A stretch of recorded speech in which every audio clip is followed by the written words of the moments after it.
안녕하세요. 저는 요즘 층간소음으로 어려움을 겪고 있는 40대 남성입니다. 그 집에 사신 지는 얼마나 되셨어요?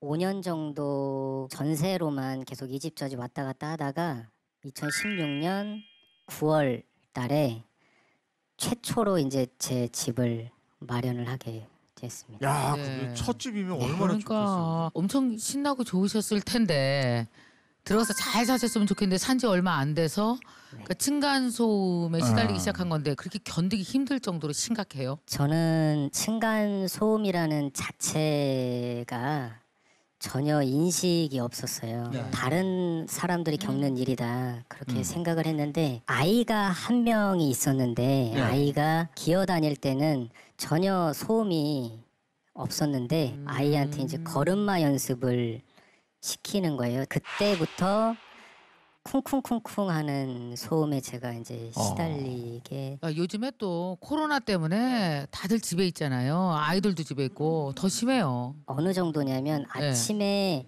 5시 네. 정도의 아이가 이제 그때서부터 일어나고. 일어나서 엄마는 주방에서 제가 볼 때는 일을 하시는 것 같고 이제 그게 다 아래층에서 이렇게 있으면은 저 엄마가 네. 주방 갔구나, 애가 이 방 갔구나 이게 보여요? 네, 느낌이 옵니다.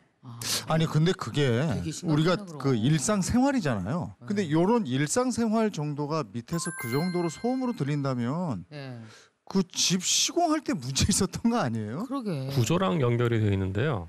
그러니까 우리가 지금 라멘 구조하고 벽식 구조라는 게 있어요. 라멘 구조라는 거는 기둥으로 이제 압력을 지탱하는 거고, 벽식 구조는 벽 내력복으로 하는 건데, 벽을 타고 이제 계속 그 소음이 내려오는 거니까 우리나라는 빌라나 아파트가 대부분이 벽식이에요. 벽을 타고 이제 계속 그 소음이 내려오는 거니까 층을 건너서 내려가기도 해요, 사실은. 그게 아무래도 위층 소음에 취약한 구조군요. 그쵸. 예. 근데 그게 너무 이제 신경이 쓰여서 층간소음 때문에 막 못 견딜 정도가 됐다면 네. 다음 행동을 하셨을 텐데. 좀 웃으면서 항상 올라가면서 내려가면서 마주치기 때문에 그렇게 하기 위해서 1년 정도 아무 말 하지 않고 아이기 때문에 그럴 수 있겠다 했는데 이제 손님이 올 때는 새벽 1시 넘어서까지 뛰어서 너무 제가 시달려서 제가 이제 올라갔습니다. 정중하게 말씀을 드렸어요. 제가 밑에 집에도 저희가 사람이 살고 있기 때문에 네. 좀 아이 뛰지 않게 좀 배려 좀 해달라 이런 식으로 굉장히 이제 부탁을 했어요. 드렸습니다. 반응은 어땠어요? 한 3번째까지는 말을 한 2-30분 정도 할 정도로 좀 소통이 가능할 정도로 죄송합니다라고 좀 했는데 이틀 정도 지나면 또 똑같이 패턴이 계속 반복되고 좀 더 심해지면 심해졌지 줄진 않더라고요. 근데 그 정도 되면 그 집에서도 뭔가 뭐 아이가 있는 집들은 대부분 매트 같은 거 깔거든요. 맞아요. 그런 방안은 없었나요? 몇 달간은 까시더니 치워버리시더라고요. 그러니까 매트를 하면은 조금 완화된 쿵쿵 소리가 나는데 매트를 빼면 그냥 마룻바닥이기 때문에 아주 쿵쿵쿵쿵 이렇게 천둥이 치는 듯한 소리가. 그 이후에 그러면 뭔가 거스르는 일이 생겼습니까? 그때 일요일 오후였거든요. 그럼 한창 집에서 정말 일주일 동안 일하고 이런 걸 피로를 좀 쉬어야 되는데 그 올라가서 저희가 너무 시끄러워서 좀 배려 좀 부탁드리겠습니다라고 말을 하니까 아니 애가 뛰는데 어떡하라고요 하면서 계속 자기 일을 하시는 거예요.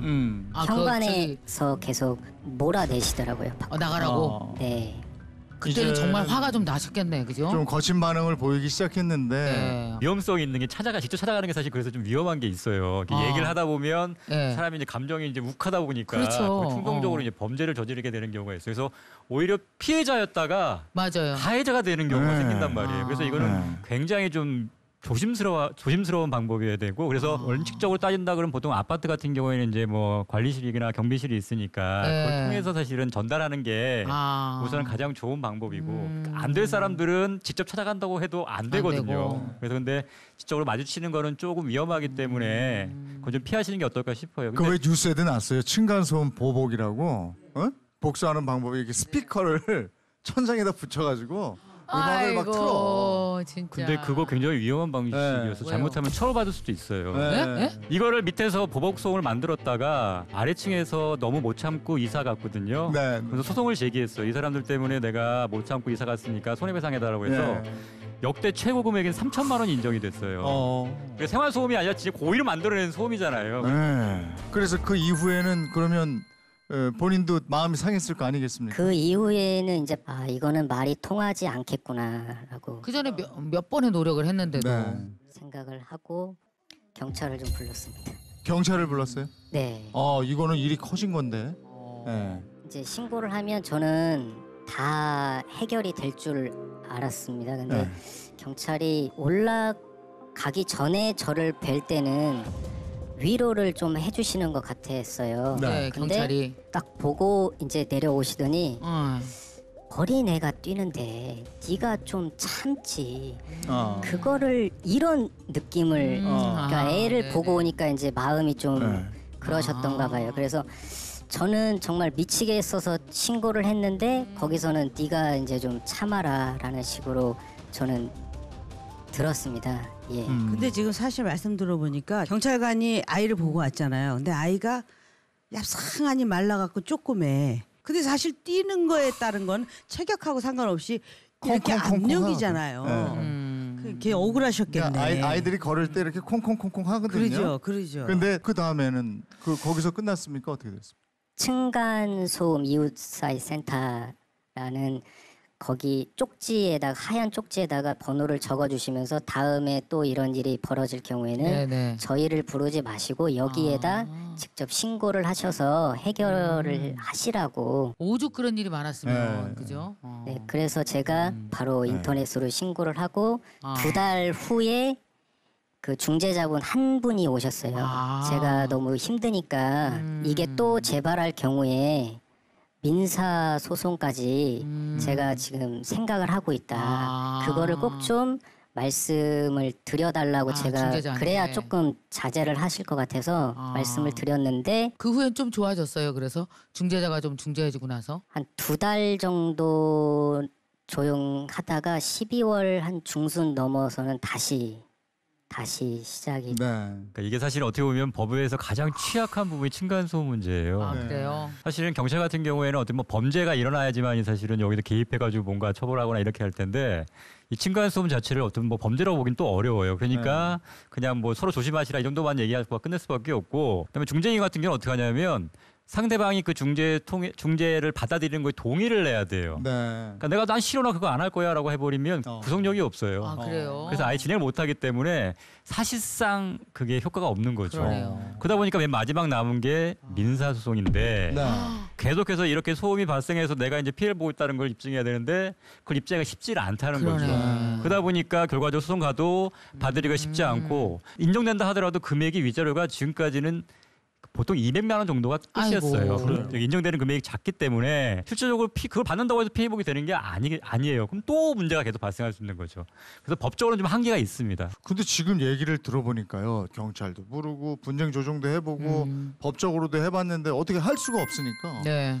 그 상황에서 스트레스가 더 올라갔을 것 같아요. 이게 좀 편하게 쉬고 싶은데 항상 이제 제가 밖에서 나갔다가 밤에 이제 들어오게 되면 그 집에 불이 켜져 있는지 어머나.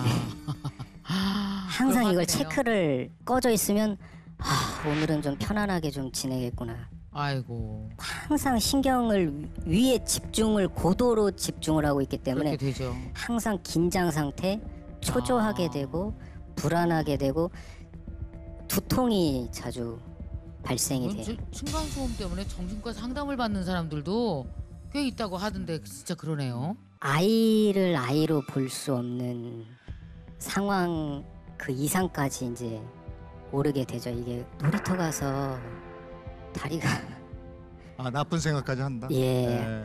저도 딸아이가 있는데 네. 정말 해서는 안 될 극단적인 생각이 들어요. 생각까지 야, 근데 이 정도까지 되면 도저히 안 되겠구나. 내 이사를 가야 되겠구나. 이런 생각까지도 해보지 네, 않나요? 제가 2달 정도 제가 버티다가 바로 이제 부동산에 집을 내놨거든요. 한 두세 군데 내놨는데 3년째 돼가는데 안 오고 있어요. 3년 전에 집을 내놨어요. 네. 이미. 네. 그걸 어떻게 건설사한테 좀 고소할 수 없나? 건설사를. 그 교수님이 한 말씀 해주시죠. 그 빌라가 좀 이렇게 바닥이 너무 이렇게 된 거 아니에요?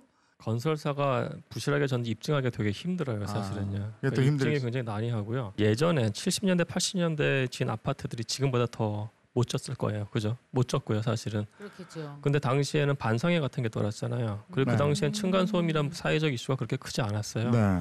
그러니까 공동으로 어떤 규약이라든지 그게 있는 상황에서는 그렇게 돌출적인 행동을 좀 낮출 수는 있을 것 같아요. 예. 그러니까 지금까지 쭉 얘기를 들어보면 당사자들 간에 이게 이해가 되지 않으면 해결 방법이 없다는 얘기인데 지금 바라는 점은 어떤 겁니까 그러면?